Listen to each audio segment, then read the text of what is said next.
আল্লাহ তোমার কষ্ট জানেন, তাই ধৈর্য ধরো। দুনিয়া ফানি, আখেরাত চিরকাল। আল্লাহর পথে চললে সফলতা আসবেই। নামাজ হলো শান্তি, তা অবহেলা নয়। আল্লাহর কাছে কান্না সবচেয়ে মূল্যবান। দোয়া কখনো ব্যথা যায় না, আল্লাহ রাখেন। আল্লাহর ভালোবাসা পেতে নিজেকে বদলাও। কষ্ট আল্লাহর পরীক্ষা, ভয় পেও না। আল্লাহ তোমার জন্য যা রেখেছেন তা সেরা। গুনাহ যত বড়ই হোক, তওবা তার চেয়েও বড়। নামাজ তোমার ঢাল, তা ধরে রাখো।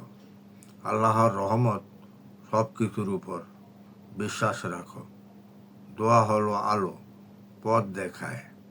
আল্লাহ তোমাকে কখনো ছাড়বেন না যদি তুমি ডাকো। ধৈর্যই আসল সৌন্দর্য। আল্লাহ তা ভালোবাসেন। দুনিয়ার কষ্ট অল্প, জাহান্নাত চিরস্থায়ী। আল্লাহর কাছে যা হারাও তা ভালো হয়ে ফিরে আসে। নামাজে মন দাও, জীবন বদলে যাবে। আল্লাহর স্মরণে হৃদয় শান্ত হয়। সত্যিকারের প্রশান্তি, দোয়া করো, হারায় না, তা জমা থাকে।